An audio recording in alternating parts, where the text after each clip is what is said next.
Twelfth class English.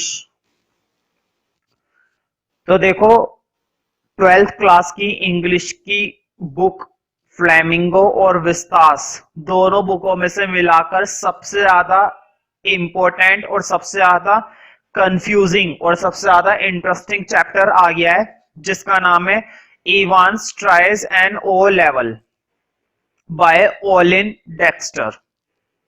पहली बात तो यह है, इस चैप्टर की एक खासियत है। अगर इस चैप्टर को तुमने ध्यान से दिमाग लगाकर नहीं सुना और नहीं समझा तो इस चैप्टर की स्टोरी अच्छे अच्छे बच्चों को क्लियर नहीं हो पाती है। कहने का मतलब ये कि अगर मैं स्टोरी को बहुत अच्छे से नहीं समझा पाया और मैंने समझा दिया, तुम नहीं समझ पाए, तो ये स्टोरी तुम्हें क्लियर होने ही वाली नहीं है, क्योंकि बहुत ही टेक्निकल स्टोरी है। यहां पर एक बंदा है जिसका नाम है इवांस। क्या नाम है उस बंदे का? इवांस। ये पेशे से चोर है। चोर क्या है? कैदी है, जेल के अंदर डाला हुआ है। और बहुत ही कमाल का कैदी है। ये अब तक 3 बार जेल तोड़ चुका है। इसको एक अजीब सी बीमारी है, इसे किसी भी तरह के जेल में रख लो, ये ज्यादा समय तक किसी भी जेल के अंदर नहीं टिकता। लंदन की पुलिस भी इससे बहुत ज्यादा परेशान है कि आखिर इसका क्या इलाज किया जाए। वैसे कोई दिक्कत वाली बात नहीं है, कोई खून नहीं करता, किसी को कुछ परेशान नहीं करता, लेकिन एक अजीब सी बीमारी है कि ये जेल के अंदर टिकता नहीं है। हाँ, एक दिक्कत और है, चोरी करने की दिक्कत। ये एक नंबर का चोर है। चोर तो तुम लोग समझते ही होंगे। तो चोरी करना बड़ा पसंद है। चोरी करना मतलब ऐसा कुछ नहीं है कि पैसे चुरा कर खर्च करता है, लोगों का सामान चुराता है। चोरी भी बहुत अलग तरीके की है, कुछ साइकोलॉजिकल प्रॉब्लम है इसके दिमाग में। ये क्या करता है, अगर कोई सी भी चीज इसको पसंद आ जाती है, कहीं पर भी गया और अगर कोई सी भी चीज इसको पसंद आ गई, मान लो गली में कोई चीज है वो पसंद आ गई, किसी दुकान में कोई चीज पसंद आ गई, किसी के घर में गया तो वहां पर कुछ चीज इसे पसंद आ गई, तो वहां से ये उस चीज को कैरी कर लेता है, उठा लेता है, बिना पूछे उठा लेता है और अपने पास छुपा लेता है और ले जाता है अपने पास। हालांकि इसके पास वैसी चीज दुनिया भर की क्यों ना हो, लेकिन फिर भी ये उस चीज को क्या कर लेगा? चोरी कर लेगा। है ना अजीब सी प्रॉब्लम? फॉर एग्जाम्पल, एक एग्जाम्पल देता हूं। मान लो ये मार्कर था, मुझे बड़ा पसंद है मार्कर, मेरे पास 10 मार्कर है, 10 अभी भी, लेकिन फिर भी अगर मुझे कहीं पर भी ये मार्कर दिखता है ना, तो मैं फिर भी इस मार्कर को चोरी कर लेता हूं। तो उस टाइप का ये बंदा था। वो चीज इसके पास भले ही दुनिया भर की क्यों ना हो, लेकिन फिर भी अगर इसको वो चीज दिख गई ना कहीं पर, तो ये उसको चोरी कर लेगा। तो ये एक अजीब सी दिक्कत थी इसकी। और सबसे बड़ी दिक्कत ये है कि ये जेल तोड़ने में माहिर है। किसी भी जेल के अंदर ज्यादा लंबे समय तक ये नहीं टिक पाता है। चैप्टर के अंदर बताया गया है कि इवांस जो है अब तक 3 बार जेल तोड़ चुका है और अब ये चौथे जेल के अंदर डाला गया है, जिसका नाम है ऑक्सफोर्ड जेल, ऑक्सफोर्ड प्रिजन। तो वहां पर ये कैदी बनकर आया हुआ है और वहां का जो गवर्नर है, इस जेल का जो जेलर है, वो बहुत ही चिंतित है। उसके सर पे टेंशन है, क्योंकि ये लंदन का सबसे बड़ा प्रिजन बताया गया है इस चैप्टर के अंदर। तो जहां पर इसको डाला गया है, तो वो बड़ा टेंशन में है कि ऐसा ना हो कि ये यहां से भी भाग जाए, हमारी बड़ी बदनामी होगी अगर ये भाग गया तो। लेकिन ये इवांस है, तुम देखोगे, देखो मैं कोशिश करूंगा, मैं ये नहीं कह रहा कि मैं बहुत ही कमाल का और बहुत ही बढ़िया नरेटर हूं, कहानी सुनाने वाला व्यक्ति हूं और बहुत ही अच्छा इंग्लिश का टीचर हूं, मैं बिल्कुल भी नहीं कह रहा। लेकिन मैं 99% कोशिश करूंगा कि ये चैप्टर की स्टोरी मैं तुम लोगों को बोलकर सुनाऊं और तुम लोग समझ जाओ। आज तक मैंने बच्चों को पढ़ाया है 12th क्लास की इंग्लिश के, ये स्टोरी 60-70% बच्चों को क्लियर हो पाती है। मैं खुद अपनी बात बता रहा हूं कि मैं बच्चों को सिर्फ 60-70% क्लियर कर पाता हूं। आधे बच्चों को स्टोरी समझ में ही नहीं आती, ये जेल तोड़कर कब में फरार हो गया। क्योंकि चैप्टर अगर वीडियो के थ्रू दिखाया जाए, मेरे पास इसकी एक छोटी सी मूवी भी है। पहले मैं तुम्हें टेक्स्ट पढ़ाऊंगा, टेक्स्ट समझाऊंगा। अगर तुम्हें टेक्स्ट से समझ में आ गया, पढ़कर समझ में आ गया, तो तुम अगर एक बार वीडियो देख लोगे, इसकी जो छोटी सी मूवी है, 7-8 मिनट की मूवी है, मैं हिंदी में उसको ट्रांसलेट करूंगा और पिक्चर दिखाता जाऊंगा, तो उसको देखने के बाद तो खैर हर एक को आ जाता है समझ में, ठीक है, लेकिन मैं कोशिश करूंगा कि तुम्हें टेक्स्ट से ही आ जाए, है ना। तो कुल मिलाकर अब चैप्टर के नाम पर आ जाते हैं। चैप्टर का नाम है Evans tries and O level. अब ये ओ लेवल क्या चीज है, मैं एक बात बताता हूं। ओ लेवल एक एग्जाम होता है, पेपर होता है। तो बेसिकली इवांस जेल के अंदर है, कैदी है, और उसने एक इच्छा दिखाई कि मैं ओ लेवल करना चाहता हूं, जर्मन एग्जामिनेशन ओ लेवल करना चाहता हूं जर्मन लैंग्वेज में। ओ लेवल अलग अलग लैंग्वेज में होती है, जर्मन में, इंग्लिश में, है ना। बाकी तो मुझे इतना नहीं पता ओ लेवल के बारे में, ठीक है। तो ओ लेवल एक एग्जाम है जो कि ये एडवांस करना चाहता है कौन सी लैंग्वेज में, जर्मन लैंग्वेज में। अब तुम कहोगे ये तो कैदी है, इसको करने की क्या जरूरत है भाई, हक है उसका। जब भी कोई कैदी होता है किसी भी जेल के अंदर, अगर वो अपनी पढ़ाई जारी रखना चाहता है तो रख सकता है, कोई उसे नहीं रोकेगा।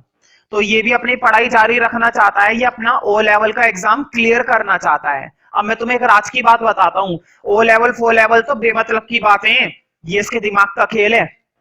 इसने पूरी योजना बना रखी है कि इस एग्जाम के जरिए मैं कैसे इस जेल को तोड़कर निकलूंगा। अब तुम यहां से चैप्टर की कहानी के अंदर आनंद ले सकते हो कि आखिर अपने दिमाग की उपज से कैसे निकलेगा। पता है इस चैप्टर के अंदर इसके लिए दो दो स्पेशल ऑफिसर मंगवाए गए हैं, एक गवर्नर है, एक इंक्वायरी ऑफिसर है, एक डिटेक्टिव ऑफिसर है, लंदन की पुलिस है, लेकिन फिर भी ये सबको चकमा देकर यूं निकलेगा, पता भी नहीं चलेगा।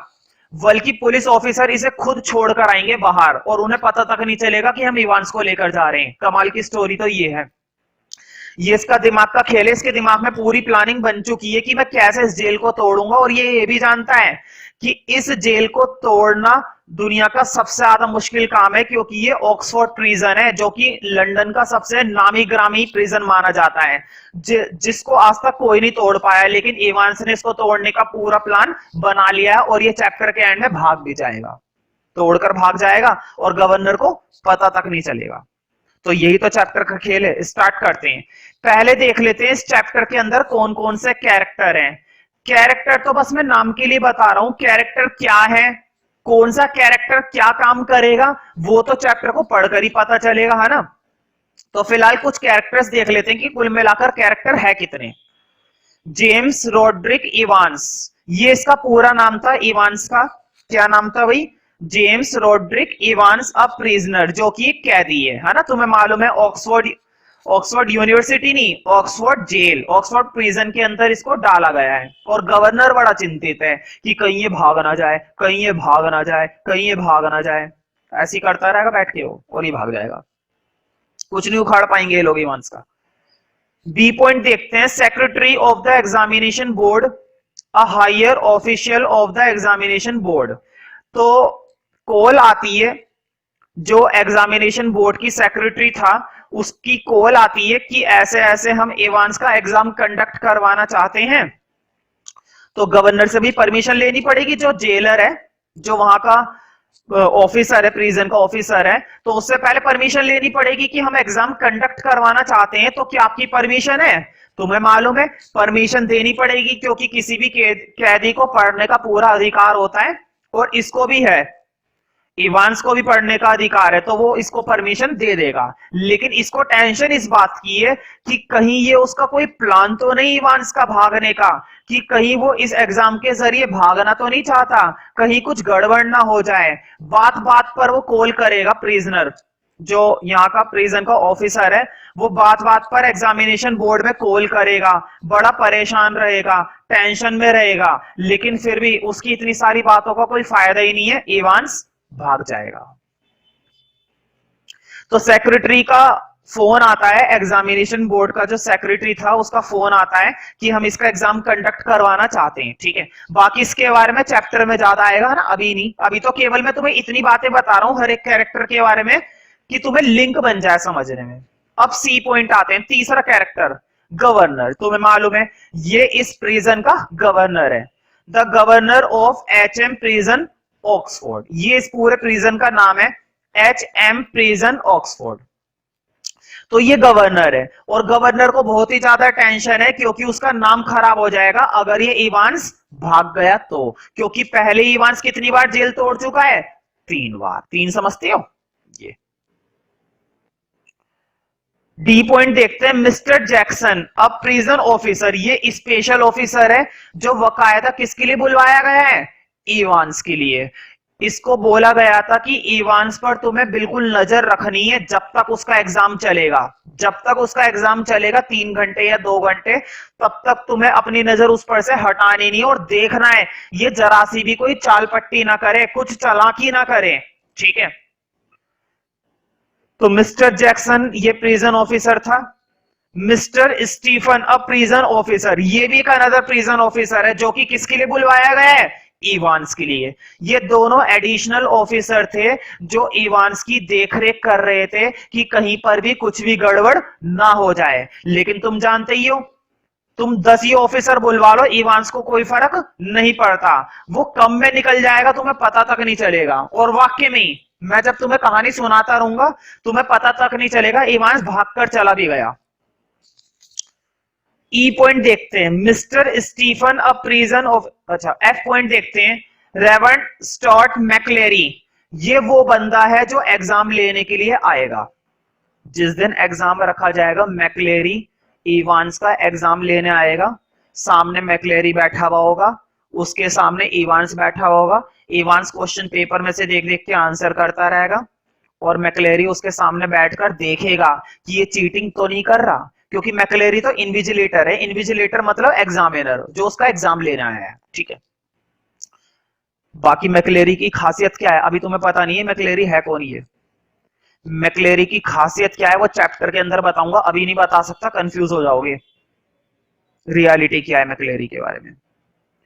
जी पॉइंट देखते हैं, mister Carter a detective superintendent, ये भी बाहर से बुलवाया गया है। ये एक डिटेक्टिव है जो जांच पड़ताल करने आया है, इवांस को चेक करने आया है कि इवांस के पास पर्सनली कुछ है तो नहीं, चक्कू वगैरह या कुछ खतरनाक जिसकी वजह से वो उसका इस्तेमाल करे और वो यहां से भाग जाए।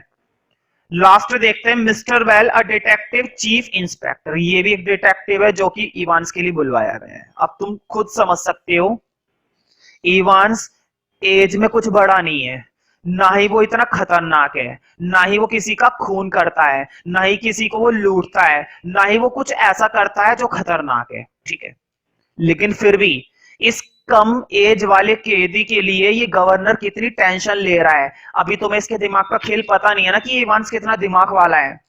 ये एक्चुअली जो पूरा जाल बना रहा है ना ये एग्जाम देने का, ये बना इसलिए रहा है इवांस कि मैं यहां से भाग जाऊं, और वो भागने में कामयाब हो भी जाएगा, कोई नहीं रोक पाएगा उसको, इवांस को।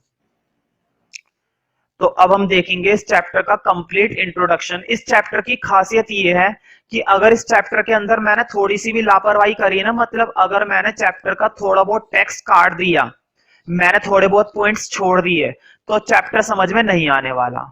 और दूसरी दिक्कत ये कि इस चैप्टर को पूरा पढ़ने के बाद भी जब तुम 2 बार पढ़ोगे घर पे खुद से, तब जाके इस चैप्टर की स्टोरी समझ में आएगी।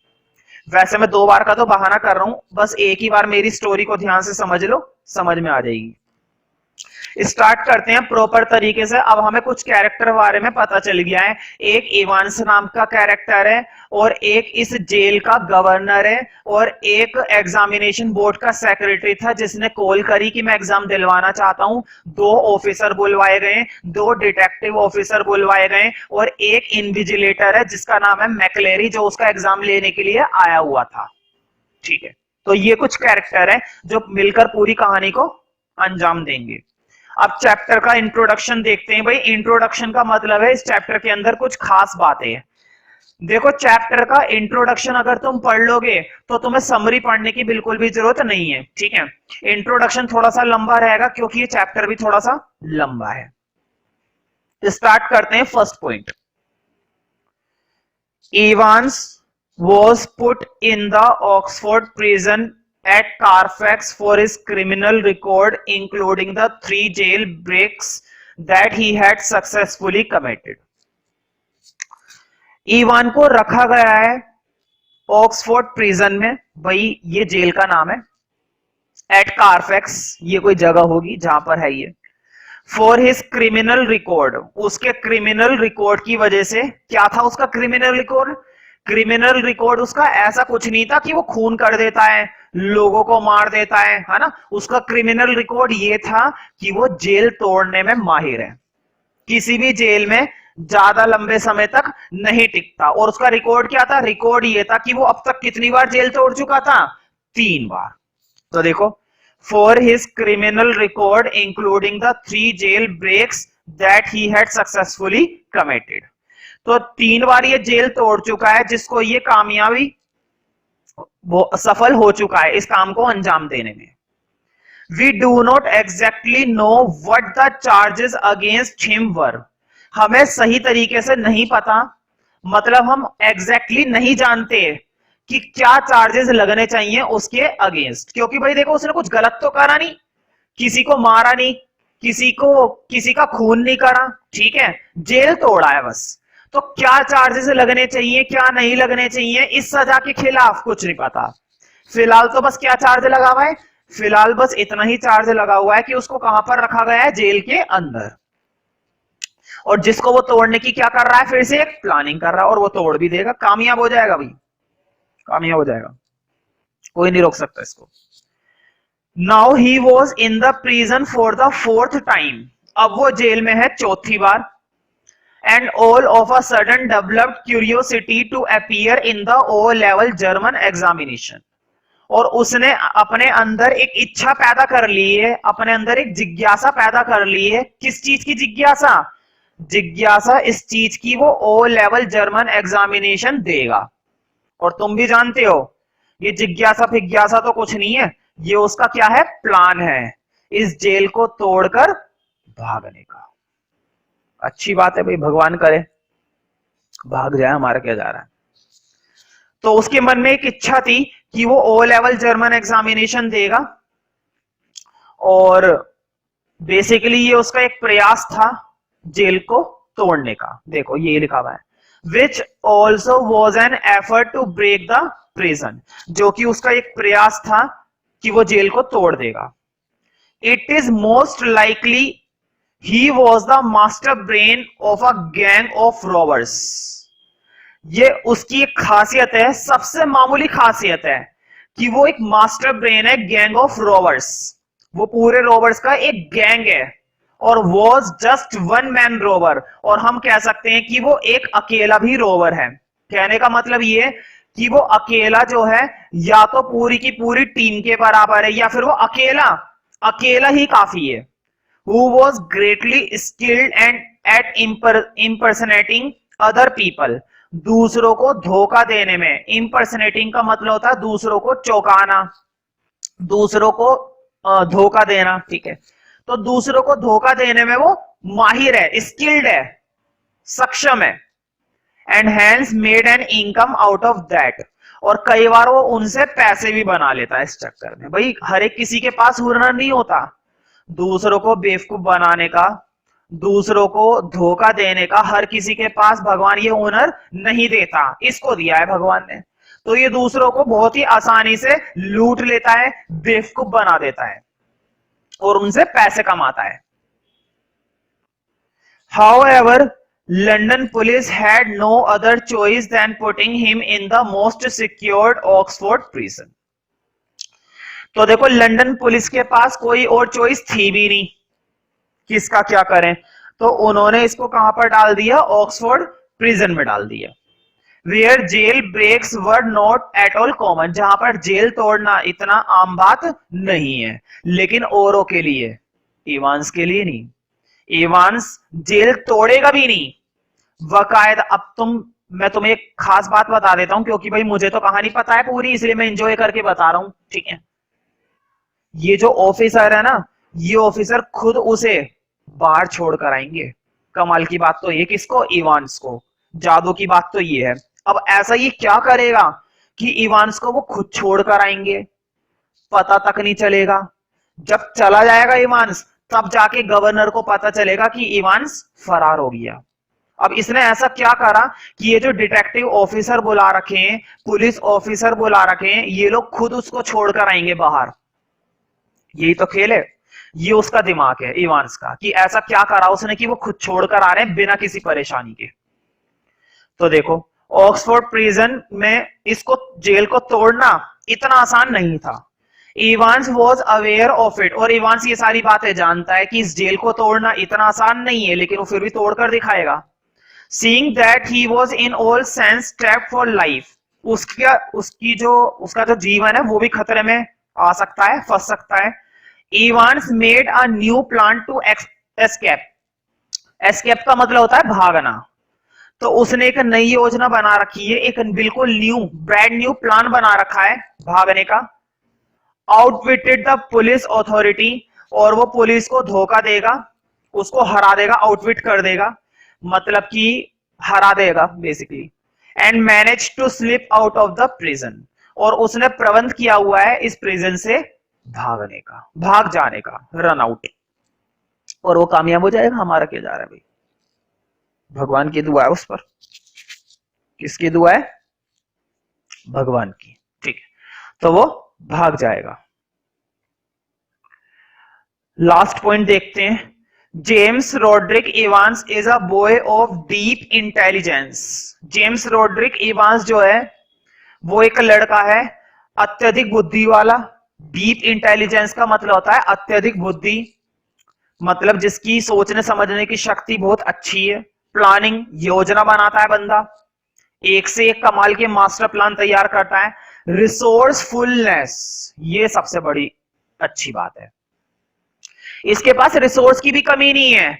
ये बंदा जेल के अंदर बैठे बैठे बाहर के लोगों से कनेक्ट कर सकता है और जेलर को पता तक नहीं चलेगा। ये सारी इसकी प्लानिंग की तो उपज है। जो बंदा इसका इंटरव्यू लेने आ रहा है, जो बंदा इसका एग्जाम लेने आ रहा है, जो बंदा इसकी जांच पड़ताल करने आ रहा है, आधे से आधा बंदे इसके खुद के हैं, वंश के, और जेलर को पता तक नहीं चलेगा। मतलब इतने बंदे के पास रिसोर्स है जिनकी हेल्प से ये यहां से भागने में कामयाब हो जाएगा और पता तक नहीं चलेगा। विट, विट का मतलब होता है चेतन, बुद्धि। इसके पास विट की भी कमी नहीं है, विट भी दुनिया भर का है। एंड विजडम, विजडम का मतलब वही है बुद्धि। And is put in the Oxford prison, ठीक है, जो कि ये जेल के अंदर रहकर इन सब चीजों का इस्तेमाल करेगा भागने में। ही स्टार्ट्स लर्निंग जर्मन, उसने प्रिजन के अंदर ही जर्मन सीखना स्टार्ट करा, जो कि इसकी प्लानिंग का हिस्सा था। And is permitted to appear for O level test, और उसने परमिट ले लिया, परमिशन ले ली कि वो ओ लेवल टेस्ट करेगा, देगा। In a separate and well guarded cell, यहीं पर सेल के अंदर, मतलब जेल के अंदर। तो कई बार क्या होता है, जब किसी कैदी को कैद करके रखा जाता है तो वो अपनी पढ़ाई जारी रख सकता है, लेकिन अच्छे कामों के लिए। लेकिन इसने तो ऐसा कुछ नहीं करा। इसने तो मन में प्लान बना रखा था कि मैं इस एग्जाम के जरिए यहां से भाग जाऊंगा, ये इसके दिमाग के अंदर चल रहा था। पढ़ाई वढ़ाई इससे कुछ नहीं करनी थी, इसको तो बस यहां से भागना था, और ये भागने में कामयाब हो भी जाएगा, अच्छी बात है। और दूसरी चीज ये, जब तक ये जेल के अंदर था इसकी पढ़ाई का सारा खर्चा किसने उठाया था? खुद प्रिजन ऑफिसर्स ने उठाया था, क्योंकि ये अलाउड होता है। अगर कोई बच्चा या कोई भी कैदी पढ़ाई अपनी जारी रखना चाहता है जेल के अंदर, तो पढ़ाई का खर्चा गवर्नमेंट उठाती है, चाहे कितना भी महंगा हो और कितना भी सस्ता हो। पढ़ाई का खर्चा कौन उठाती है? गवर्नमेंट। हर एक कंट्री के अंदर ये रूल होता है, ठीक है, जरूरी नहीं है बाहर की कंट्री के अंदर, अपनी कंट्री के अंदर भी ये रूल है।